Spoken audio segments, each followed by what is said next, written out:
विशेष रायपुर से बड़ी खबर आपको बता दें, छत्तीसगढ़ में कोरोना के लगातार मरीज यहां पर भी बढ़ रहे हैं। कल प्रदेश में मिले हैं 47 नए कोरोना मरीज। प्रदेश में अब एक्टिव मरीजों की संख्या पहुंच गई है 155 पर। राजधानी रायपुर में सबसे ज्यादा एक्टिव मरीज मिले हैं। बड़ी खबर आपको बता दें, छत्तीसगढ़ में भी कोरोना ग्राफ जो है वो बढ़ता हुआ नजर आ रहा है। सबसे ज्यादा एक्टिव मरीजों की संख्या यहां पर भी मिल रही है। 155 मरीजों की संख्या अब पहुंची है। राजधानी रायपुर में सबसे ज्यादा एक्टिव मरीज हैं।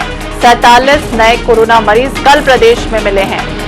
तो एक बार फिर से जांच में तेजी लाई जा रही है और लगातार आंकड़ों में इजाफा जो है वो एक बार फिर से देखा जा रहा है। कोरोना एक बार फिर से बढ़ता हुआ नजर आ रहा है। 3 साल पहले की स्थिति आपको याद होगी कि किस तरह से कोरोना महामारी फैली थी और उसके बाद एक जो है वो ग्राफ लगातार बढ़ता हुआ नजर आया था। और एक बार फिर से यही स्थिति ना बने, उसके लिए खासतौर से एहतियात बरतने की जरूरत एक बार फिर से शुरू करनी होगी।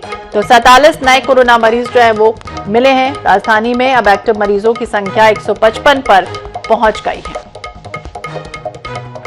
स्वप्निल गौरखेड़े ज्यादा जानकारी के लिए हमारे सहयोगी हमारे साथ रायपुर से जुड़ गए हैं। स्वप्निल, क्या जानकारी मिल रही है? कोरोना ग्राफ एक बार फिर से लगातार बढ़ता हुआ नजर आएगा। 3 साल पहले की वो भयावह स्थिति हम सभी ने देखी थी, महसूस की थी कि किस तरह से आंकड़े धीरे धीरे करके बढ़े थे। अब एहतियात जरूर बरतना होगा। क्या जानकारी, क्या अपडेट?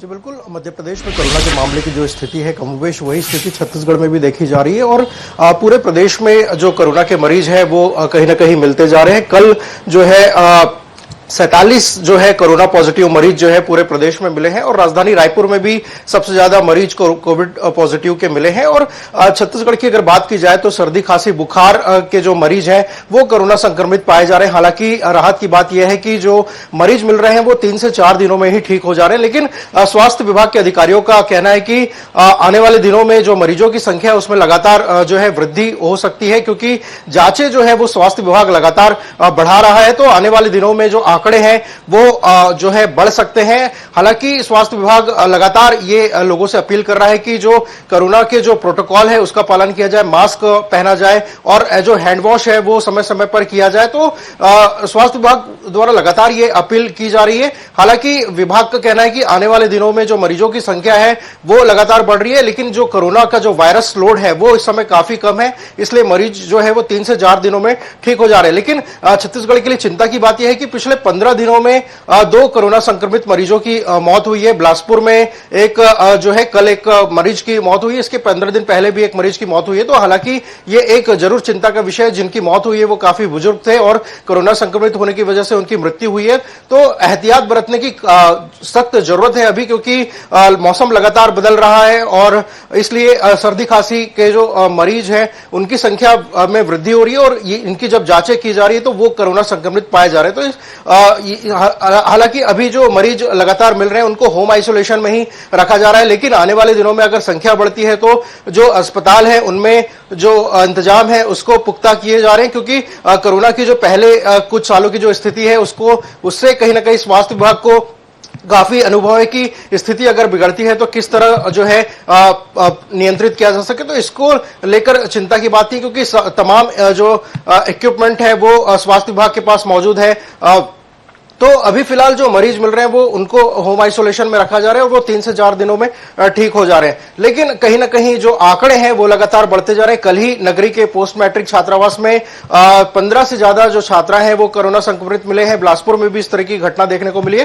तो स्वास्थ्य विभाग का कहना है कि आने वाले दिनों में मरीजों की संख्या में लगातार वृद्धि हो सकती है, इसलिए जो लोग हैं वो कोरोना की जो प्रोटोकॉल है उसका पालन करें ताकि कोरोना से सुरक्षित रह सके।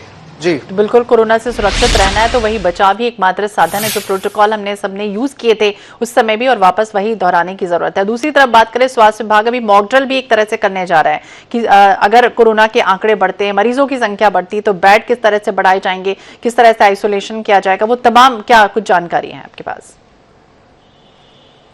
जी देखिए, कोरोना का जो मॉक ड्रिल है वो स्वास्थ्य विभाग ने पहले ही कर चुका है। एक पिछले कुछ महीनों पहले पूरे इंडिया में जो है इस तरीके का मॉक ड्रिल किया गया था। रायपुर के अंबेडकर अस्पताल में भी मॉक ड्रिल किया गया था और अंबेडकर अस्पताल में इस समय भी कोविड को लेकर अलग से जो है एक वार्ड जो है वो तैयार रखा गया है। वहां पर 150 बिस्तरों का वार्ड जो है वो तैयार है। अगर स्थिति आने वाले दिनों में बिगड़ती है, ऑक्सीजन के जो मरीज जिनको बेड की आवश्यकता है, ऑक्सीजन इक्विपमेंट की आवश्यकता है, तो वहां पर 150 बिस्तरों का जो एक वार्ड है वो अलग से कोरोना मरीजों के लिए तैयार रखा गया है। हालांकि ऐसी स्थिति छत्तीसगढ़ में बनती है अब ये देखने वाली बात होगी, लेकिन अगर स्थिति आने वाले दिनों में भयावह होती है तो सरकारी अस्पतालों को पहले स्टैंड बाय में रखा गया है। बिलासपुर हो चाहे रायपुर हो, इसके अलावा जो अन्य जिलों की बात है वहां पर सरकारी अस्पतालों में अलग से कोविड जो है आइसोलेशन वार्ड तो है तैयार रखा गया है। तो स्वास्थ्य विभाग अगर स्थिति आने वाले दिनों में बिगड़ती है तो उससे निपटने के लिए अभी से अपनी तैयारी शुरू कर दी है। तो अपनी तैयारी जो है वो पूरी तरह से है। हालांकि जिस तरह से शुरुआत हुई थी कोरोना की और इसी तरह से हुआ था और सबने यही सोचा था कि कुछ नहीं होगा आने वाले समय में, लेकिन धीरे धीरे स्थितियां भय से भयावह होती चली गई थी और अब देखना होगा स्वास्थ्य विभाग किस तरह से और इंतजाम करता है। बहुत बहुत शुक्रिया आपका जानकारी देने के लिए।